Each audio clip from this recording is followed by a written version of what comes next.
দীঘাতে আসলে লোকের দুদিনের বুকিংই থাকে। 700 টাকায় 4 বেলার খাওয়া দাওয়ার সমেত উইথ স্টে। এখানে দুদিন থাকছে, দুদিনের মধ্যে কিন্তু যে কোনো একদিন তোমরা মাটনের কোনো প্রিপারেশন পেয়েই যাবে। আচ্ছা, রাত্রিরে ডিনারে বসে গেছি। রাত্রিরে ডিনারে যেরকম ওনারা বলেছিলেন যে একদিন মাটনের প্রিপারেশন থাকবে, মাটন উইথ পোলাও। সেকেন্ড দিন তুমি পেয়ে যাবে chilli chicken with fried rice. দুদিনের মধ্যে মিক্স ফ্রাইড রাইসের মধ্যে ওনাদের সব কিছুই রয়েছে, শুধু প্রনসের জায়গায় ওনারা ইউজ করেন পনির।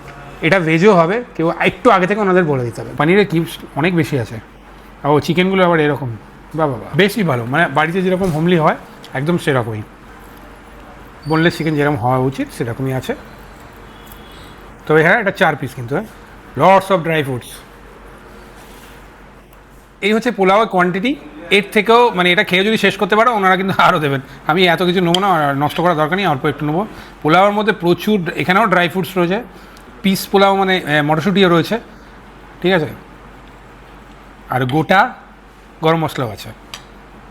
বাহ বাহ বাহ, কালারটা খুব সুন্দর এসছে। তবে হ্যাঁ, এটা না তোমার গোবিন্দভোগ চালের নয়, এটা বাঁশকাঠি চালের। এর সঙ্গে যে আকর্ষণটা হচ্ছে সেটা হচ্ছে এই মাটন 2 পিস থাকে, সাথে 2 পিস আলু। এবার কেউ কেউ মাটন খায় না, তার জন্য চিকেন আছে, চিকেনটা খেতে পারো। চিকেন 3 পিস দেওয়া হয় মাটনের জায়গায়, আলু একটা থাকবে। বাবা, চিকেনের রোগানটা খুব সুন্দর লাগছে। ছোটো মশন হলে ভালো হতো, ঠিক আছে। মোটামুটি 60-70 গ্রামের পিস আছে। যারা মাটন খেতে ভালোবাসো তাদের জন্য তো আদর্শ। 700 টাকায় কী করে দিচ্ছে আমি জানি না। তোমরাও যদি এই প্যাকেজটা অ্যাভেল করতে চাও তাহলে ওনাদের নিচে দেওয়া নাম্বার রয়েছে, কন্ট্যাক্ট করে দিতে পারো। এছাড়াও আমি যদি কিছু স্কিপ করে যাই, কিছু মিস করে যাই, তোমরা কিন্তু এনাদের ফোন করে জিজ্ঞেস করে নিতে পারো। এবার যখন অনেক কল আসে ওনারা সামটাইমস অ্যাটেন্ড করতে পারেন না, হোয়াটসঅ্যাপ ছেড়ে দিতে পারো, যখন ওনারা ফ্রি থাকবেন ঠিক রিপ্লাই করে দেবে।